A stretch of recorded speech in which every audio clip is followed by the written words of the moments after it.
Hello everyone and welcome to this week's assembly. This week we are thinking about somebody important from history, from Black history. And this lady's name is Rosa Parks. And Rosa Parks had a motto by which she lived her life. And that's each person must live their life as a model for others. And as you're listening to today's assembly, can you be thinking about how did Rosa live her life like a model? And how could you also live your life as a model for others to follow? Now, you may have heard of Rosa Parks before. You may even have seen Rosa Parks on our display that we have just by the doors to the playground. This is a picture of the display. Black History is not just a month, it's every day. And you may well have seen Rosa up there in the top right-hand corner where it says, "Challenge like Rosa." And as we go through today's assembly and you hear the story of Rosa Parks, you might find out how Rosa challenged things that she didn't think were right. And I think that you will learn a lot from today's story and that you will probably want to go on and find out more about this very important person. So let's share the story now of Rosa Parks. Rosa grew up near Montgomery, Alabama, with her mother, brother and grandparents. She was very little and very brave, and she always tried to do what was right. When she was young, Rosa's grandparents told her stories about slavery, when Black people weren't free to live like other people. Slavery was over, but times were still hard for Rosa and her family.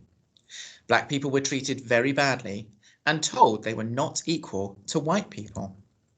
Every day, Rosa watched the school bus go by, taking white children to their big school. It didn't stop for her. She had to walk a long way to the one-room school that was just for Black children. Rosa knew this wasn't right. She knew she was a regular person, just as good as anyone else. Lots of times she had to make sure other people knew it too. So even from an early age, Rosa knew what was right and what was wrong. When Rosa grew up and got a job in the city, she couldn't use the same doors, lifts, bathrooms or water fountains as white people. She could ride the bus, but she had to sit at the back. Her life was full of rules that she knew weren't right. Rosa fell in love with a man named Raymond who was trying to change the rules to be more fair and equal. Soon Rosa started working too, trying to get more rights for Black people and help for those who were treated badly. She worked every day, even when it seemed like nothing would ever change. So even when she was just starting out at work, Rosa showed real resilience, real perseverance and courage to try and challenge the situation that she knew was wrong. On her way home from the city one day, a bus driver told Rosa to stand up so a white person could take her seat. She was sick of rules that she knew were wrong. She thought, enough. She said no. Maybe you could pause the video at this point and think about this question with your family. Why didn't she move? What is it that drove her to say, no, I'm going to keep my seat on the bus? Have a discussion about that with your family now.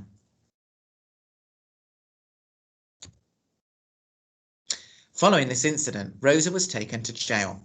She wasn't scared because she knew that what she was fighting for was right. When Rosa came home that night, she talked with her friends and family about what to do. She decided to keep fighting no matter how hard it would be. Black people all over the city heard what had happened to Rosa. They thought, enough. Rosa inspired them to stop riding the buses until the rules changed. So they walked to school and to work and to the shops in all kinds of weather. Rosa travelled the country from New York to San Francisco to convince other people to join the fight. Finally, after 1 year, the Supreme Court decided that treating Black people differently from white people on buses was wrong. The rules were going to change. So Rosa identified what was wrong. She fought for it, but she did that in a peaceful way, and she was able to use her words and she was able to use her persuasion to make people realise that something was wrong and it needed to be changed. And she stood up for what she thought was right. And after this happened, and after the rules of the buses changed, and that there could no longer be segregation on the buses, do you think that everybody in society accepted the government's decision after the laws were changed? Why or why not? Again, now would be a good time to pause the video and have a discussion at home, thinking about, did or do you think that everybody accepted the new decision? It was no longer safe for Rosa to live in Alabama. She moved to Detroit and fought for fair schools, jobs and houses for Black people. She fought for voting rights, women's rights and the rights of people in prison. And look at that placard that Rosa is carrying there at the front. We have to keep trying as long as we are alive. What great determination and what resilience Rosa had, even in the face of difficulty and challenge. When Rosa was an older woman, she was given awards and told she was a hero. But she knew who she was, a regular person, just as good as anyone else, and she had work to do. She didn't think that she was anyone special. She didn't see herself as a hero. She just saw herself as someone that could stand up for things that she felt were wrong and things that she felt needed to be challenged.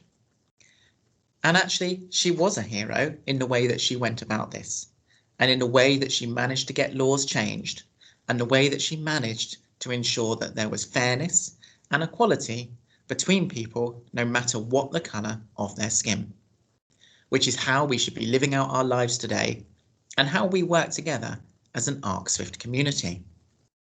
And the reason I've been talking to you about Rosa Parks today is that Rosa Parks Day is celebrated on the 4th of February every year. And the 4th of February was last Friday, so it's literally just passed. And in California and Missouri, that's when it's celebrated on the 4th of February. In the states of Ohio and Oregon, it's celebrated on the 1st of December.